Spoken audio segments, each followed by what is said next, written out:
Sidong, so mayroon tayong gagawin. Yan, Honda gear oil and filter. Tapos coolant, tapos CVT cleaning. Honda EDP, tama yung narinig nyo. Ayan, titirahin natin yan today. So shout out sa may-ari nito, si Master Raymond Dato. Ayan, shout out kay Sir Portras. Okay, so let's start mga ka-Jeros with Dong. Alright mga zeros dito, ang unang gagawin natin is baklasin natin air filter para ma-access natin maayos ang pangilalim yung cover ng ating CVT para ma-access natin. Ayan. Ipukansin, natanggal na natin yung filter. So nilinis ko muna yung kanina. Tapos yan, nitanggal natin mga bolt. Alright. If you like my video mga ka-zeros dito, stay tuned and watch. So nabaklas na natin guys. So ayan, nilinis na natin yung panggilid natin. Sabon lang ginagamit ko. After sa sabon guys, doon ko nagagamit ng CVT cleaning. Kasi kung maggagamit agad tayo ng CVT cleaning guys, maksaya. So may kamahalan naman yung CVT cleaning natin. So magsabon muna tayo.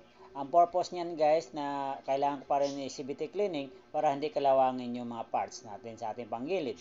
Kasi pag tubig lang, kahit madry yan siya, may possible talaga kakalawangin yan.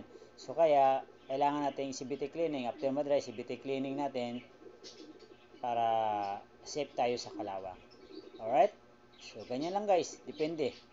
Ayan, nalinis natin kabuuan ng CVT natin. Ayan, gumamit na tayo ng CVT cleaning. Ayan, iniano-ano ko na isa-isa para matanggal yung tubig tsaka maiwan yung CVT nga liquid, at least hindi siya kalawangin. Yan. So ganyan yung diskarte. Depende naman guys. Minsan kasi guys, pwede kayo gumamit ng gasolina if may gasolina kayo. Ang gasolina lang kagi guys, inaano ko kasi yung mga yung mga rubber. So ang ginagawa ko, CVT cleaning talaga yung ginamit ko.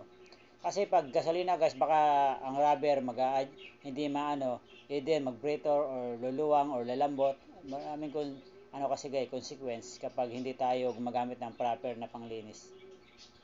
So ayan, tinanggal natin yung clutch. Ay, binalik na pala. I'm sorry. Ayan, binalik na natin. Hindi ko ang tamang explanation guys pero ang tamang paglagay ganyan, okay? So shout out sa mga professional dyan, turuan niya ako.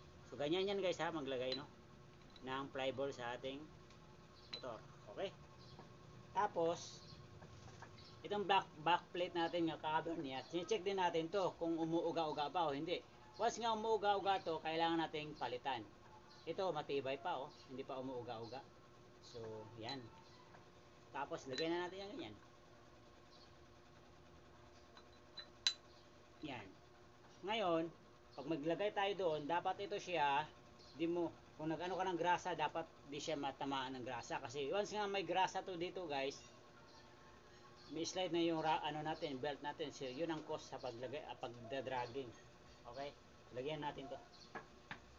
Pag may po natin lagay to, ito lagyan mo natin to ng grasa. Guys.